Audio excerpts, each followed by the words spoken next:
Baik, Assalamualaikum warahmatullahi wabarakatuh. Perkenalkan nama saya Sri Mardianingsi. Saya dari SMK Negeri 1 Manggalewa, sekaligus CGP Angkatan 11 dari Nusa Tenggara Barat. Nah, kali ini saya akan melakukan observasi coaching supervisi akademik bersama rekan-rekan saya. Di sini saya berlaku sebagai observer, ada Pak Kodri sebagai coach dan Ibu Yen sebagai coachnya. Pada kesempatan kali ini, kasus yang akan kita bahas adalah kurangnya kesadaran siswa terhadap kebersihan. Demikian perkenalan dari saya, selamat menyaksikan video percakapan kami. Baik, Assalamualaikum Pak Kodri, selamat malam. Waalaikumsalam, selamat malam Bu Sri. Iya, bagaimana kabarnya Pak Kodri hari ini? Semoga dalam keadaan sehat ya Pak ya. Alhamdulillah saya dalam kondisi yang sehat dan prima malam hari ini Bu. Iya, oke Pak Kodri, rencananya Pak Kodri akan melakukan kegiatan coaching kan hari ini? Betul Bu Sri, saya akan melakukan kegiatan coaching hari ini. Baik Pak, tapi sebelum melakukan coaching ada beberapa hal yang perlu saya sampaikan ya Pak ya. Iya, Ya Bu. nanti pada saat Pak Kodri melakukan coaching, saya akan melakukan penilaian sesuai dengan rubrik penilaian. Nah, adapun rubrik penilaian nanti pada saat kita lakukan coaching nanti ya, di sini harus diketahui juga apakah sudah sesuai nggak dengan alur Tirta apa tidak. Dan pada saat kegiatan coaching nanti saya mengamati apakah menerapkan percakapan itu sesuai dengan prinsip-prinsip coaching seperti kemitraan, menggali potensi untuk mampu berpikir kreatif, dan memaksimalkan potensi dari coachingnya. Bahkan nanti yang akan saya amati juga, saya mengamati nanti bagaimana penerapan kompetensi inti dalam coaching seperti kehadiran penuh atau present, mendengarkan secara aktif, memberikan pertanyaan berbobot, dan tentunya untuk menerapkan harus menggunakan teknik rasa, yaitu receive, ask, summary, dan apresiasi. Nah, sebelum kita mulai sesi observasi, saya akan menanyakan beberapa hal yaitu kompetensi apa yang akan Pak Kodri kembangkan pada sesi coaching kali ini. Ya, terima kasih Bu Sri. Untuk yang malam hari ini kompetensi yang ingin saya kembangkan adalah presence Ya. atau kehadiran penuh, kemudian mendengarkan aktif dan memberikan pertanyaan yang berbobot. Oke, Pak Kodri. Nah, dari ketiga kompetensi tadi, kira-kira kompetensi mana sih yang ingin Bapak maksimalkan atau mungkin lebih diefektifkan? Yang saya ingin lebih maksimalkan nanti itu adalah terkait dengan yang ini Bu Sri, mendengarkan aktif, kemudian memberikan pertanyaan yang berbobot. Iya, kemudian indikator ketercapaian yang seperti apa yang Bapak Kodri inginkan dalam sesi coaching kali ini? Saya ingin nantinya tuh coach saya ini mampu menemukan solusi-solusi atau langkah-langkah yang solutif untuk mengatasi permasalahan yang dihadapinya.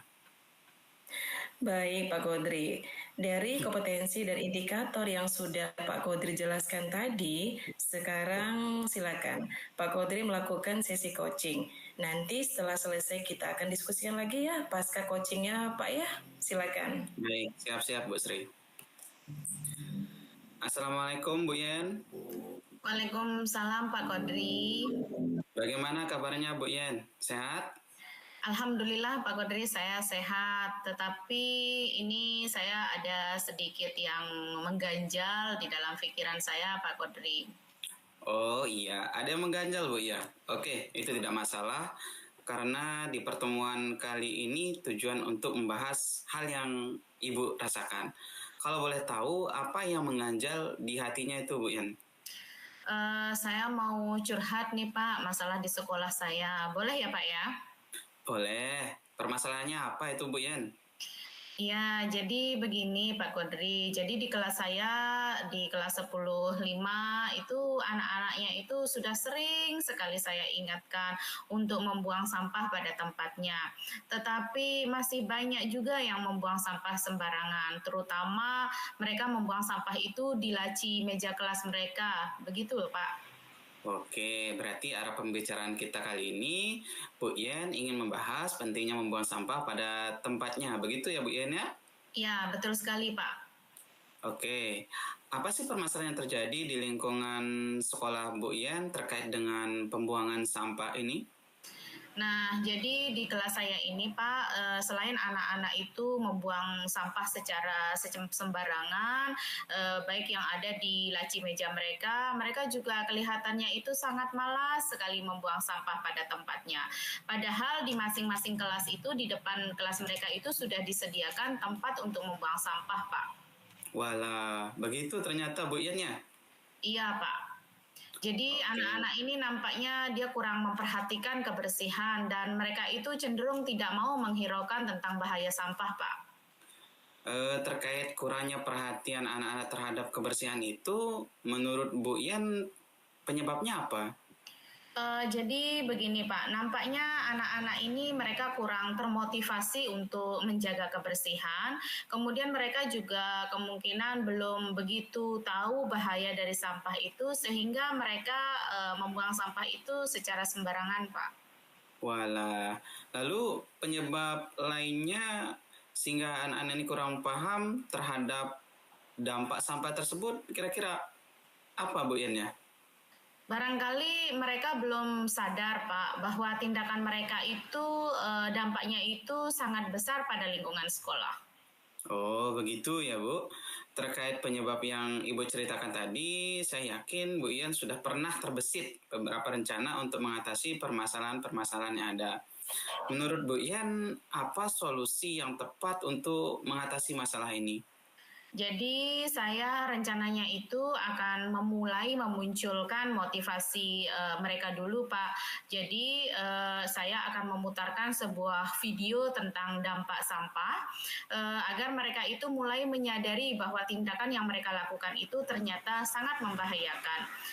Baik dari segi kebersihan dan itu juga dapat mengganggu orang lain ketika mereka membuang sampah secara sembarangan.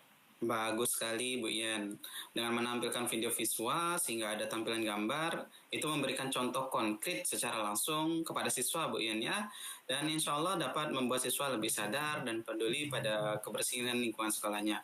Lalu, adakah hal lain yang ingin Ibu Ian lakukan? Iya Pak, jadi rencananya itu selain di lingkungan kelas saya juga akan berkolaborasi dengan rekan-rekan wali kelas lainnya supaya mereka itu membiasakan kelas-kelas binaan mereka itu untuk melakukan hal yang sama seperti yang saya lakukan. Kemudian saya juga rencananya itu nanti akan menghadirkan orang-orang dari Dinas Lingkungan Hidup untuk memberikan dan menyampaikan materi kepada anak-anak terkait pentingnya menjaga kebersihan lingkungan sekolah, Pak. Sangat bagus sekali idenya itu Bu Ian. Jadi dampaknya tidak hanya untuk kelas Ibu saja ya, tetapi dampaknya itu nanti dapat dirasakan juga oleh seluruh orang-orang yang ada di lingkungan sekolah. Luar biasa. Itu sangat bagus sekali. Tapi dalam pelaksanaannya itu, Ibu pasti nanti membutuhkan dukungan dari pihak lain. Ibu nanti akan meminta dukungan dari pihak mana saja agar rencananya ini nanti bisa berjalan dengan baik, Bu Ian. Iya Pak, jadi rencananya itu ke depan nanti saya akan meminta dukungan dari kepala sekolah selaku pemegang kebijakan, kemudian saya juga akan berkolaborasi dengan rekan-rekan sejawat saya, kemudian tenaga kependidikan yang ada di sekolah saya, dan seluruh sivitas yang ada di sekolah saya juga Pak. Luar biasa sekali langkah yang akan Ibu lakukan ini. Sepertinya ini bisa berdampak positif untuk sekolahnya Ibu nanti ya. Nah, agar kegiatan yang Ibu rencanakan ini terlaksana secara berkelanjutan, apa yang akan Ibu Ian lakukan sebagai pertanggungjawaban dari ide atau solusi yang ditawarkan ini? Iya Pak, jadi kebetulan saya juga kan merupakan salah satu guru yang menjadi koordinator P5 di sekolah saya. Nanti saya itu akan berkoordinasi dengan kepala sekolah, kemudian rekan-rekan sejawat saya untuk membuat tema dan proyek yang sesuai dengan solusi tadi. Agar anak-anak yang ada di sekolah saya itu dia itu akan terbiasa untuk membuang sampah pada tempatnya. Kemudian mereka juga mampu mengelola sampah dengan baik dan mereka mulai menyadari bahwa sampah itu memiliki dampak yang sangat tidak baik untuk sekolah sehingga permasalahan ini bisa terselesaikan, Pak.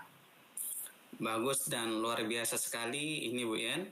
Jadi langkah yang akan Ibu laksanakan itu saya yakin akan berjalan dengan baik dan pasti akan berdampak baik juga untuk kebersihan lingkungan sekolah Ibu. Sehingga sekolahnya nanti bisa menjadi sekolah yang bersih dan bebas dari sampah. Setelah Ibu menyampaikan permasalahan tadi dari awal sampai akhir sekarang ini, tanpa sadar sepertinya Ibu Ian sudah menemukan solusinya. Nah, bagaimana perasaan Ibu sekarang? Apakah masih ada yang mengganjal?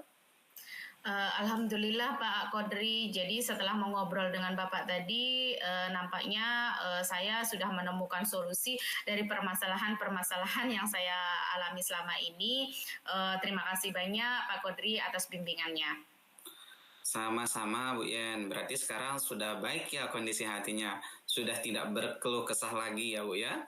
Iya Pak, Alhamdulillah. Apakah ada yang ingin Ibu Ian bicarakan lagi selain hal yang tadi? Saya kira cukup dulu Pak Kodri. Nanti kalau misalkan saya dalam pelaksanaannya itu saya membutuhkan bimbingan dari Pak Kodri kembali, saya akan menghubungi Bapak kembali. Siap, dengan senang hati saya akan selalu terbuka untuk Bu Yen. Saya juga berterima kasih kepada Bu Yen karena sudah mempercayakan saya sebagai orang untuk menyampaikan keluh kesahnya, untuk diceritakan tadi, dan solusi-solusi yang Bu Ian tadi sampaikan itu menjadi pembelajaran juga untuk saya dan akan saya terapkan nanti di lingkungan saya. Kalau sudah tidak ada lagi, saya doakan semoga nanti yang sudah direncanakan Ibu Ian itu bisa terlaksana dengan baik ya Bu Ian ya. Amin. Terima kasih banyak Pak Kodri atas waktunya. Assalamualaikum. Sama-sama Bu Ian. Waalaikumsalam. Oke, baik Pak Kodri, bagaimana tadi proses coachingnya? Alhamdulillah Bu Sri, tadi proses coachingnya itu berjalan dengan lancar. Iya, pada saat sesi coaching tadi, prinsip apa sih yang Bapak Kodri sudah terapkan? Tadi ketika proses coaching berjalan, prinsip yang saya terapkan adalah mendengarkan secara aktif, kemudian memberikan pertanyaan yang berbobot, Bu Sri. Nah, apakah kegiatan coaching yang Pak Kodri lakukan tadi sudah tercapai dengan indikator yang sudah ditentukan? Sudah, Bu. Tadi coach saya sudah dapat menemukan solusi dari permasalahan yang ditemui di dalam lingkungan sekolahnya, khususnya di kelasnya, Bu. Iya, alhamdulillah luar biasa Pak Kodri. Tadi saya juga mengamati proses coachingnya Pak Kodri lakukan sudah berjalan dengan sangat baik. Bapak juga sudah menerapkan alur tirta serta indikatornya juga sudah tercapai dan terpenuhi. Alhamdulillah, proses coaching hari ini berjalan luar biasa, hebat ya Pak ya. Ya, semoga proses coaching berikutnya nanti dapat berjalan lebih baik lagi. Nah, proses coaching yang telah kita laksanakan tadi, menurut Pak Kodri, untuk sesi coaching berikutnya, indikator ketercapaian apa sih yang mau direalisasikan? Untuk sesi coaching di waktu-waktu berikutnya, saya ingin lebih mendalami coaching dengan alur tirta, Bu. Kemudian, kompetensi coaching yang ingin saya terapkan itu adalah prinsip kehadiran penuh. Baik Pak Kodri, ada lagi yang mau didiskusikan atau mungkin mau ditambahkan Pak Kodri? Saya kira cukup, Bu Sri. Baik Pak Kodri, coaching kita hari ini sangat luar biasa. Tetap semangat ya, dan saya akhiri untuk malam hari ini untuk kegiatan coachingnya Pak Kodri. Assalamualaikum warahmatullahi wabarakatuh. Waalaikumsalam warahmatullahi wabarakatuh. Selamat malam, Bu Sri. Selamat malam Pak Kodri.